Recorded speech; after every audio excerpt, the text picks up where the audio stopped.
Just we can play for 4 minutes.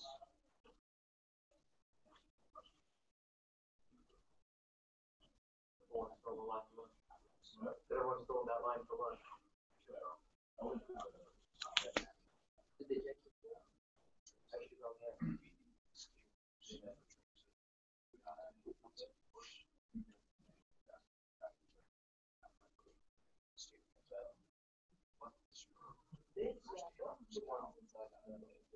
I got there, I did broken them down. But they I got all the way back up to go. And I was like, they're all, you gotta go. They run through it.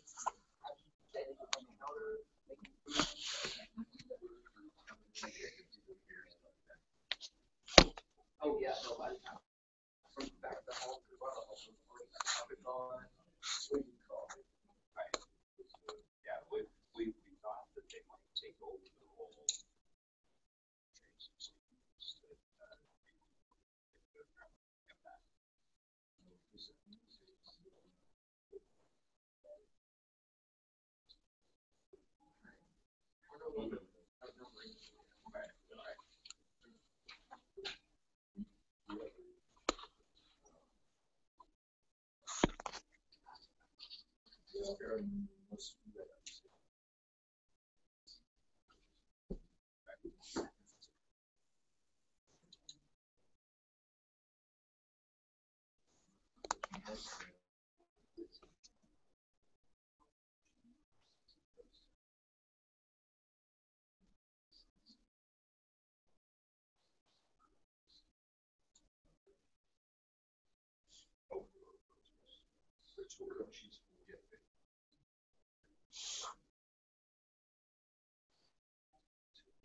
Very complex.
very much for attending the last session.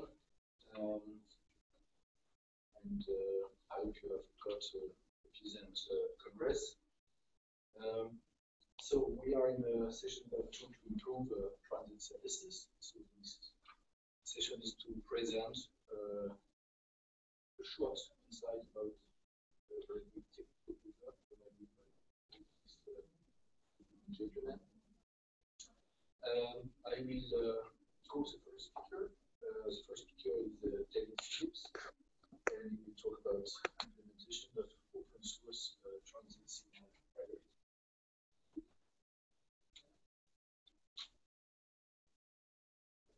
Good afternoon. Thanks for hanging in at the end of the program.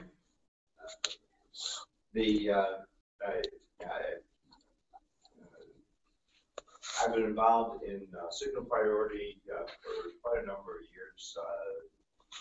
Full disclosure, I worked at the Chicago Transit Authority for 27 years.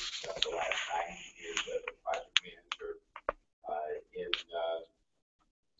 technology systems, at AVL, signal priority. I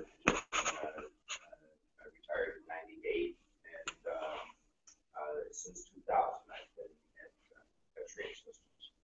And so it was very gratifying to be able to go back and actually implement the first, I'd say, modern signal priority system at the CTA.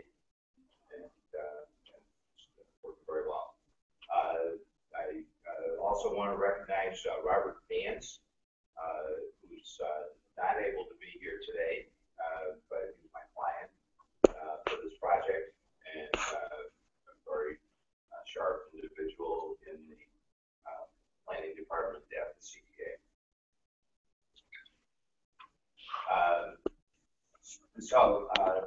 This project was based on the what the CTA is called the Jeffrey Jump. They thought long and hard as to whether they wanted to call this an actual VRT project, and eventually decided not to. But it's a pilot project for a number of VRT features, but kind of in small pieces, so that the overall effect in terms of passenger perception really is not that dramatic. So they didn't want to dilute the VRT brand by calling the Jeffrey Jump project a true VRT. The CTA and the City of Chicago are indeed working on pretty much old standard VRT projects to come, but this is not one of those as yet. But it puts the technology platform in place to roll those out quickly in the future. And at the end, I'll talk a little bit more about where that's going. The features of the project, we did reduce I had actually designed the Route 14, which is what the Jeffrey Jump project is based on, when I was in the planning department, and we had quarter-mile stop spacing, which was a big innovation at that time. But the CTA in this round reduced that further to half-mile stop spacing. Got some kickback on that, but they pretty much held to that. We did signal priority at 7 intersections, enough to prove that it could be done and get some results. And among those, there is one queue jump. There's some branding. The stops were definitely upgraded, and a bunch of buses were wrapped. So Trans Systems was selected for the final design of the overall Jeffrey Jump project. Preliminary engineering had been completed before we were selected by the CTA's program manager, AECOM, and that included some considerable analysis as to what the options were for signal priority implementation, but they didn't actually come out with a firm recommendation as to what technology should be used. So our work was primarily involved on the design and the civil work because it said the stops were extensively upgraded, paving work, signage, and shelters and so on. But and then I was involved primarily on the technology side. Okay, I just took, this is repeating what I said at the beginning. So the when I was brought into the project, we really kind of went back, especially since the program manager had not made a firm recommendation on the technology to be installed. We focused on these design considerations. We want to minimize the amount of equipment to be installed. And of course, if you install equipment and systems, you have to maintain those indefinitely. And we particularly wanted to avoid real proprietary interfaces that would lock you in, so that if you install the 7 intersections on this route, that the rest of the city or the region would be, if you wanted to roll this out further, you'd have to use that same system. We did not want to do that on either the bus side or the way side. And then the CTA had a very strong interest in seeing how well the signal priority was working out.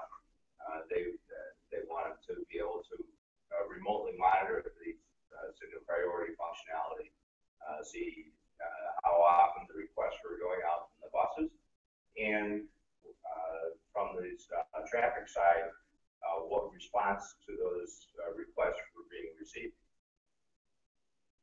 So we did some research from my knowledge of the industry, and some additional research. We were able to focus down pretty quickly on systems that seemed to be, and we were also aided by the fact that the Regional Transportation Authority in Chicago, the Northeast Illinois region, had recently, very recently completed a request for information.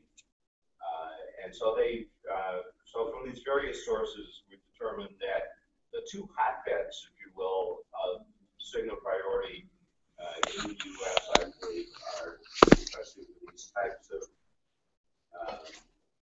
technologies, are Seattle, the Seattle area, and the LA region.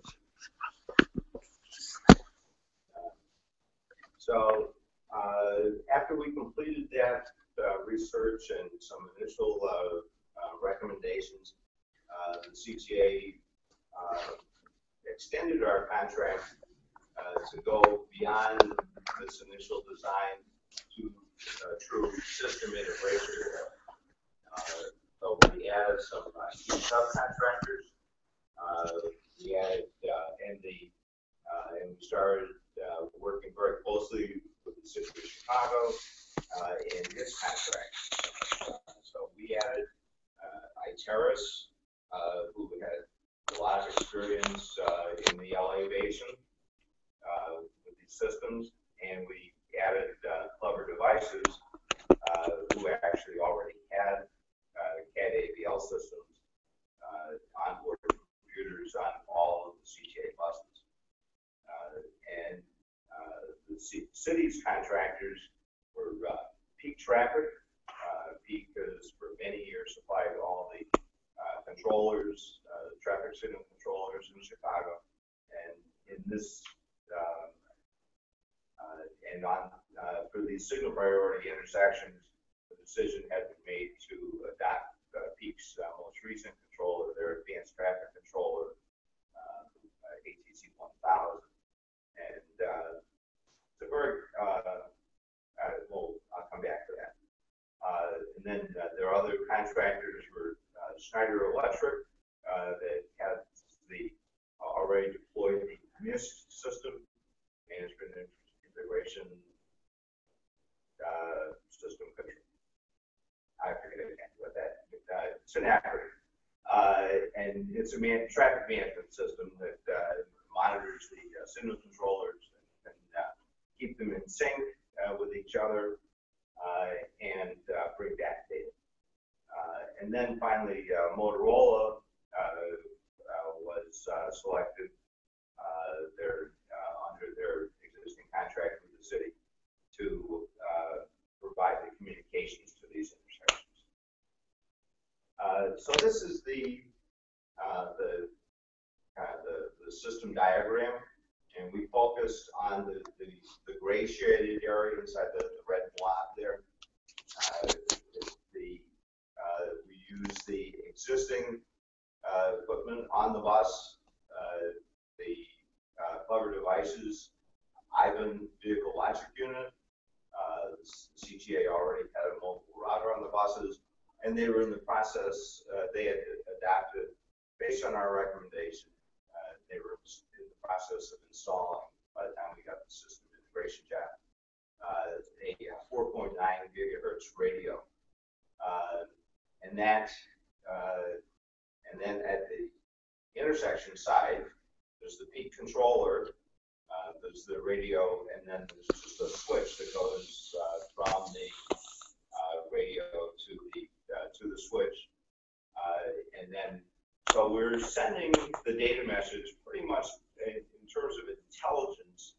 The only intelligent components here are the bus computer, the IBAN VLU, and the peak controller, the ACC controller.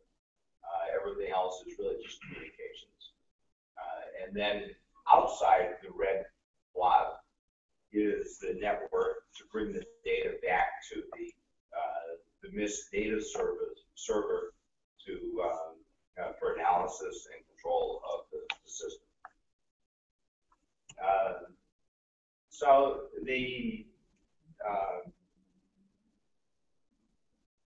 then the next big issue was which message to actually use to send from the bus to the controller.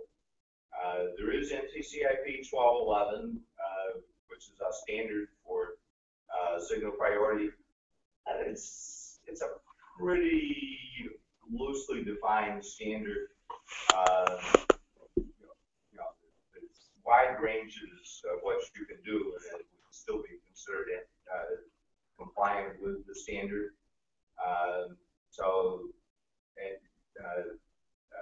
There is no standard data message as such.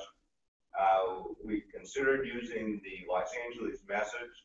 The controller manager supplier recommended using one that they were more familiar with, which is something very close to what they had installed in New York City for a centralized signal priority system.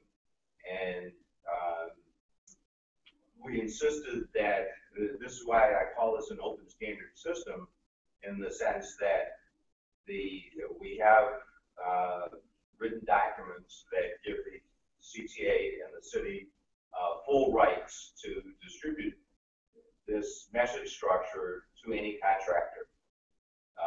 So it becomes not proprietary because the city can change, the city or the CTA can change either the bus side or the way side without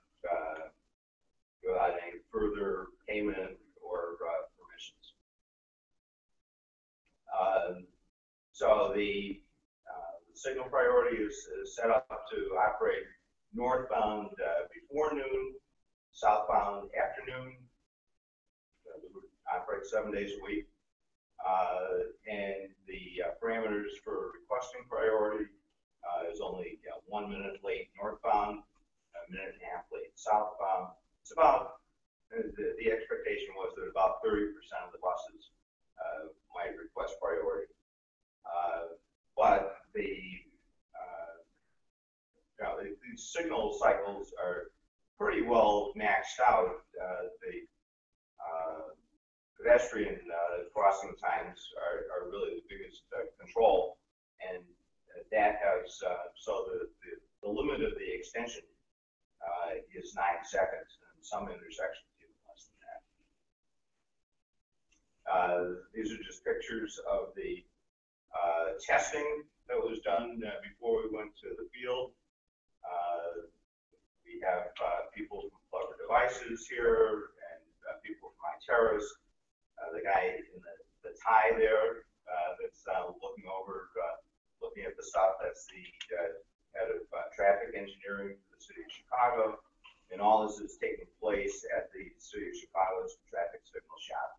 And we spent about a day setting this up and a full day running through a defined a set of tests that we had defined in advance. And sure enough, we did find the need to make some software, some setting changes. And there was another version of the signal system firmware issued after that. After that was done, everything went to field installation. The guy in the bucket truck is actually, believe it or not, this is where the network switch is. It's up on the pole. And that's kind of the city of Chicago standard. That makes it a little hard to maintain, but that's the way they do video cameras and things like that, and that's what they wanted to use. And then you all see on the left side the very high mast. That's how they bring the signal back to the police station a few miles away. Is just a line of sight radio system, kind of microwave more or less. And then we went into revenue service in February. This is yeah, you can see on the one on the right, the picture on the right is a vertical white bar signal under the green light, and on the bridge, this is the first installation of a white bar transit signal in Chicago, and we kind of set that as a standard. But we only need this. This is the queue jump location, so we only use that at the queue jump location, and it's a shared right turn and transit signal. So the right turn lane gets a 5-second jump, and that allows the lane to be cleared out and the buses to move out in front of the regular traffic before the traffic goes under the viaduct here. So the system is working well. Some of the database reporting needs to be somewhat automated and simplified, but it basically works. We've had trouble getting through the city of Chicago's firewall between the CTA and the city, so somebody from the city has to download the data and then email it to the CTA for the CTA to analyze it. That's considered interim solution. So this is the conclusion. The system the CSP software can be installed on any CTA bus, and as the CTA has been buying buses, which they've been buying a fair number lately, they've been installing 4.9 gigahertz radios on them. The city is, I think, the only controllers they're buying now are the PKTCs, although I think they would accept other brands of ATCs as long as they were compatible. So there's no further software development required. So the only thing that you have to do to install signal priority at additional intersections, essentially, if it's an intersection already has one of these ATC controllers, is to install a radio at the wayside. And as of this week, I can announce the CTA is moving forward. We are responding to a RFP for system integration for installation of signal priority over on Ashland Avenue and Western Avenue corridors, over 200 traffic signals. And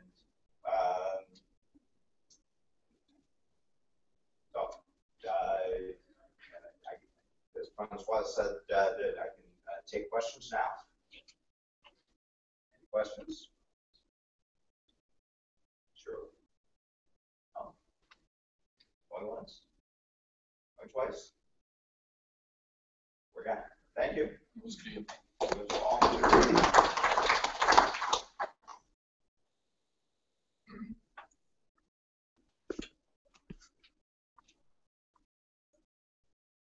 So you have some questions again. You have some questions. Okay, thank you very much, David. The next speaker is Santosh Shah. And he will present operation management tools emerging technology. Good afternoon. Like David said, thanks for hanging here for the last session of the conference. I'm from San Francisco, just like David. I've been working on kind of technology deployments over the years, and I'll get involved in this topic, working with operations management tools, what we call typically computer-aided dispatch, automated vehicle location, carried APL systems, primarily. Working with those tools, what we have experienced over the years, there are some limitations in these products, and what we feel like is we're still stuck in the 90s, maybe early 2000s. So here are some suggestions on what kind of enhancements we can bring about. So in the presentation overview, for those of you who are not familiar with CAD APL or operations management tools, just a brief overview of what functionalities they offer. We're going to talk about some limitations and what kind of emerging trends we can apply to bring them to 21st century, and then some constraints and what we can do in terms of like as we move forward. So some thoughts on that. So here's the list of basic typical operations management tool or CAD APL system. So you have GPS equipped vehicles, so you get vehicle tracking, and then these your vehicles which we are talking about here are actually talking about buses primarily. So those vehicles can talk to a control center over a radio network or cellular network, some kind of wireless network basically. And then there's a control center tool allows you to manage events, any events that happen where vehicles are in the field, like or an accident, an incident, and events that we are talking about are whether the vehicle was late or whether the vehicle was early or there was some kind of emergency, things like that. So late and early, which is also called stability, and also be able to monitor whether the vehicle is acting on the road. And then any operational anomalies, whether a vehicle ran the whole route or missed a trip and things like that. So, and then the last piece, what that is done is basically you can go back to your data, you can review how you did, and you can make some corrections in the schedule. So, what are the limitations here? Limitations are that these tools provide you information, but it's really not readily available, actionable information. So you have to take the data out, run your own analysis, and sometimes spreadsheet tools, and then come up with any actionable intelligence that you can use to. So, and then there's an issue with timing of wireless radio system and other communication elements in play. Information flow is not timely. So supervisor on the street doesn't get information when it should, and then dispatchers are not able to talk to supervisors on the street in a timely manner, which results in delay in actions that should be taken to make sure operations are running smoothly. And then these tools do not really allow you to train your staff in realistic operation scenarios. Like what happens when you do something like when there was a detour, and so what to do in that situation. So they're not readily available information in these tools so that you can train your staff.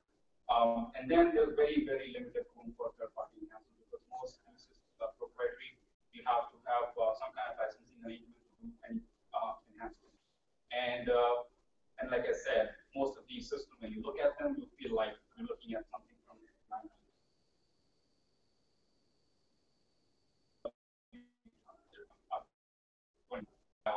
More in tune with new generation technology platforms out there. And here are some of the technology applicable trends that I think can be useful and can be done actually with some help from Category, but it doesn't have to be completely integrated. Can be done outside using data. So obviously, we are all talking about big data and you need analytics component, but the key element here is the predictive aspect, so that you can you're not just doing reactionary, you're not just reacting to the situation, but also doing taking proactive actions. And then there are other components like moving from your typical client server to a cloud-based system. That gives you much more computing power because you've got servers in the cloud. And then you're also analyzing the social media component because you have writers on the street and they can tweet you how the service is performing and things like that. So you're getting that information as well. So mining the crowdsource information and moving from this whole heavy thick client application to app and mobile platform applications. And last piece, the wireless sensor network. We're not getting into that, but that's something that is coming pretty soon and with connected vehicle environment and carriers will have. I'm not talking about wireless sensor specification. So here's some of the there are 5 things I'm going to talk about. So I'll just move over to the first one on the next slide, which is predictive and proactive dispatch. So we're all familiar as customers, as transit riders, next bus information. When we want to go somewhere, we can pull up our smartphones or go to the agency website, find out next bus coming in 10 minutes. But CAD AVL systems, those dispatch tools, they do not have that kind of predictive ability. Most of the time, dispatchers are looking at where the vehicle is and taking some corrective actions. Maybe sending a message to this driver and things like that. So their system is not telling them what to do. And that's a big problem with these systems because dispatchers, most of the times, one dispatcher is managing 100 vehicles or maybe more. So it doesn't really have enough time to take care of their operations. Basically, resources are pretty limited. So the suggestion is prediction engine, which is actually catering to only real-time information, should be brought into and should be integral to a CAD AVL system. So CAD AVL system is telling you more actionable information, and that it can be in fact more intelligent. And another key element here would be, which is pretty helpful, is having some kind of solid program or tablet program looking for problem scenarios in the system based on mining the data. So if there, for example, if a bus is supposed to connect to another train and that transfer is going to be missed, so that alert should be given to the dispatcher at a time so that he can take an action on that. So those elements, so the tools that are out there today should become more intelligent with bringing in predictive analytics and helping dispatchers to be more proactive. So the second thing which should be enhanced is tools today give you the ability to look at your data from a historical point of view. So you can go back, look at your data, what happened, let's say, 5 months ago, but all you can do is just look at the data, not really giving you any more analytics capability. Suggestion is, first of all, CAD AVL should be combined with other data sets which are out there. For example, you have passenger count data, you have fare box data, or fare collection system data, you've got video data which is out there. So these should be combined together so you get a much better perspective. If you're looking at CAD AVL data, if there is an issue, you want to look at dig deeper into have other data sets to go back to and see and verify whether what you're getting from CAD AVL is actually what other systems are telling you as well. So that. And the second element is it gives you ability to save certain scenarios. So I talked about detour management. So if you are training your staff and you're telling them this is what you should do in a particular scenario, if you can tell them, show them what happened like 5 months ago, we ran into this scenario, and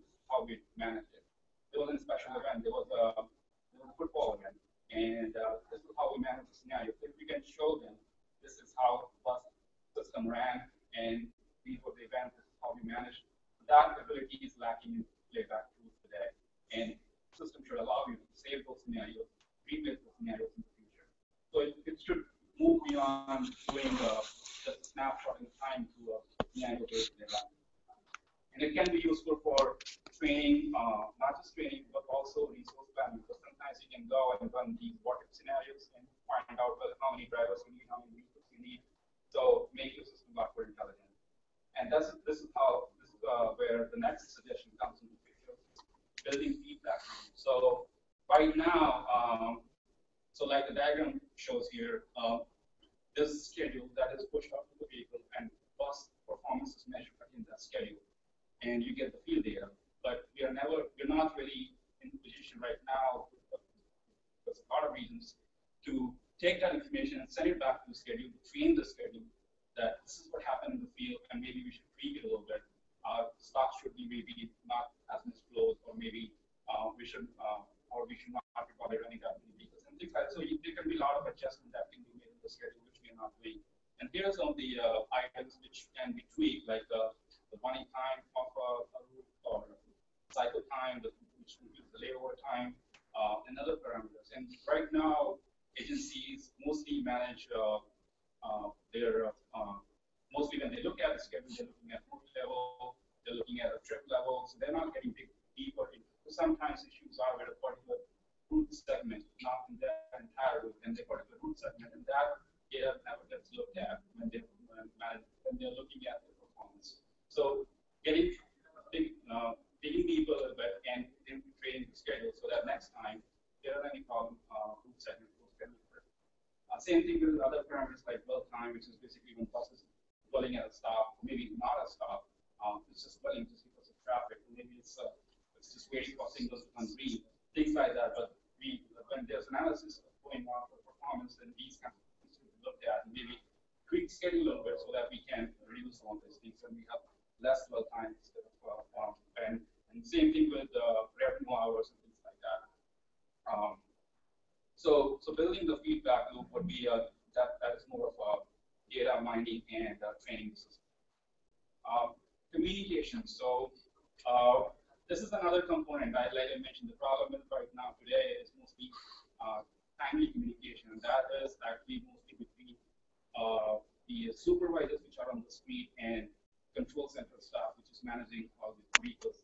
There's a huge disconnect, and there's a lot of information lost when they are either on the radio or things like that, and they are not able to communicate properly. So suggestion is not just improving that communication using the advancements in mobile technology, like supervisors have handheld devices, and they are able to see operations on their handheld devices instead of laptops that they have today. It's not that convenient.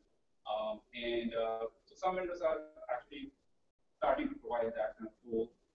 But moving beyond that, we're also getting into something like opening up instant messaging platform in the tool itself, so that there's any information that needs to be communicated to a supervisor on the street that can be done, or using video conferencing if that works out better, because if a supervisor is on the street is trying to explain a scenario to a dispatcher who's sitting in the control center, maybe open up the camera and show this is what's going on, and then you can see that instead of trying to explain in words. And then real-time collaboration on users. This is something which actually should have been done years ago and has not been done, is creating a user group of users who are using same kind of products. So there's an online collaboration that can be done so that they can talk to each other about issues. So some agency has seen something, for example, New York has seen something and wants to communicate that to Chicago, or Chicago is using the same system, they can talk to each other. So that collaboration is not there as much. And then last one is crowdsourcing information, which we all know that exists, but haven't quite figured out the best way to use that information. But that can be brought into ABL tools or dispatch tools. For example, it's hard to find, for example, if there was water main break somewhere, it's very hard to find that out unless we had some sensors installed or some kind of equipment installed out in the field. But if somebody is dispatching, somebody has camera and video information that is already out there in the cloud somewhere. So if we have a way to get that information to our tool, we would know that and maybe route our service instead of reacting to it much later when it's already too late and riders are already complaining about it. The last piece is the third-party enhancement, and that has been one of the reasons why some of the earlier things I talked about have not been done to date. The reason is because these systems tend to be pretty closed systems, and what needs to be done is that vendors should provide either data feeds or application programming interfaces which are out there for the public, that would help a great deal when we want to enhance it. What are the constraints here? The key one really is limitation in standards. They're not. There are standards out there for information used by general public, like we all know GPFS, general friendly field specification, but they're not. There's no way for systems to talk to each other. There's no standard way for systems to talk to each other, and there is some research that needs to be done. And then always we know this is something like this is not a priority. If we want to enhance some tool, we're using enhancement sources. That's always an issue. Running out of time, so I'm just going to jump over the last slide. So next steps really should be we need a little more research in since there are limitations with what vendors can do or cannot do. What we need to do is really create partnerships and collaborations alongside developing the standard data exchange platforms. These the data exchange, the data standard, either use the existing ones or if they are not existing, maybe enhance the existing standards so that we can help these systems to talk to each other, or maybe at least give you a data exploration standard so that third-party applications are being developed. Those can be reused by others. And this all is based on data utilization. So what agencies have to do is really bring data utilization and data analytics into their strategic focus. So not out there in the open. More, it is part of this strategy as we move forward. Thank you.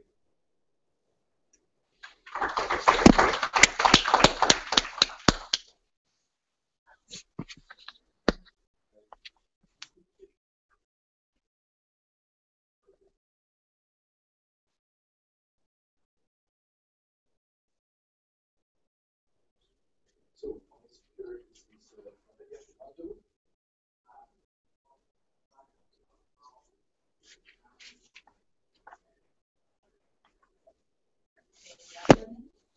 I'm Natalie Pirato. I'm from Colombia. I'm going to show you the advance that we have in the West Central Metropolitan Area, Pereira, Colombia. I'm a system engineer. I'm a student, I'm a master student in management and information technology and implementation. And I am the development coordinator in Accenture and Integra. And that is like a transport company in Pereira, Colombia. Okay, Accenture since the 1990 is an association of 5 companies of traditional transport and one operator of basic transport, Integra. To put you in context, the transport system in Colombia have involved into basic transport since 1982. In the medium and small cities in Colombia, we have a BRT system. They are Transmilenio en Bogotá, Mío en Cali, Metrolínea en Bucaramanga, Transmetro en Barranquilla, Metroflux en Medellín, Transcaribe en Cartagena, y Megabus in Pereira, where I am from. The transport system in Colombia transport around 3,000 passengers per day. Okay, the transport system in the West central metropolitan area that is here in Colombia. We transport about around 300,000 passengers per day, and we have it's integrated by the two types of transport: traditional transport with 650 complementary transport buses and 147 BRT buses. The system here in Pereira is called Megabus. Integra is one operator of the system. We have tram buses and charter buses. We have 94 charter buses and 54 tram buses. Okay, the solution that we have on ITS here is called Innova. Innova is an ERP solution developed especially for transport companies. We have implemented the follow to the fleet to implement this package service based on the use department of transportation here. That is called transfer to tracking and transit fixed route. All our fleet has GPS, and we can tracking the vehicle in each route. We can see the speed, the acceleration, and the driver that is in each car. We also have many data information that we can see the points that where these cars have a aggressive conduct, or where these cars has a high speed. All of this we can do it with nodes. Okay, another ITS solution is miruta.net. This is a public platform that we develop to the user to give the transport information to the normal user, and the user can put an origin and a destination, and so the platform gives the best route that he can choose. Also, the platform offers the user information about the commercial place or the cultural place that the user can visit and choose another route that is called like the tourist route. This we implemented with the proposal to the user so that the user take less time to transport, and he can plan their trade. This platform also show to the user where is located each bus in real time. For example, this is a photo. In that moment, these cars were near to the origin or the destiny, and the platform also show the direction to the traveler. This is part of the ITS of 8 that is transit travel information. This is also based in the youth architecture Department of Transportation. We reference to this architecture. Okay, With this ITS solution, the result that we got that is available of real-time information to the company transportation, and also we can offer to the traveler some of this information. We can make a faster decision, and we can change the route or something like that. We can change the operation in less time than before, because before we don't use this time of system. We just use the cell phone or something like that.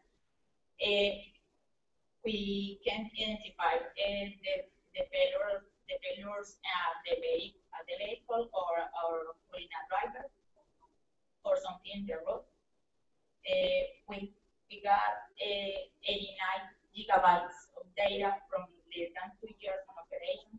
So we are now implementing projects to manage that information, because it's information to the company and information to us to continue the investigation of the ITS in our team. Okay, to do, we are implementing a project of transit passenger counting, but with cameras on board of the buses. We are trying to implement transit sign and priority, transit fare collection management, and we also see other projects to the management of the emergency and of the emergency with other entities. And now my master project is design an architecture for the advanced public transportation system in West Central metropolitan area, in reference to the ITS architecture from U.S. Department of Transportation. That's all. That's some solutions that we are from Está como una velocidad. to get more solutions. My contacts, there's my partner, the manager of research and development in Accenture Inter. And so, thank you.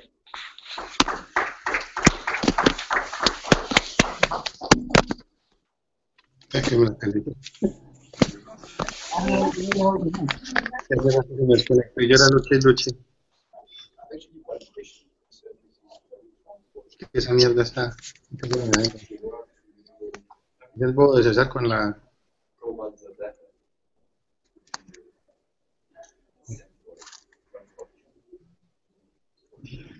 Puso a la hueva de César a hacer eso. La puerta cuando llega.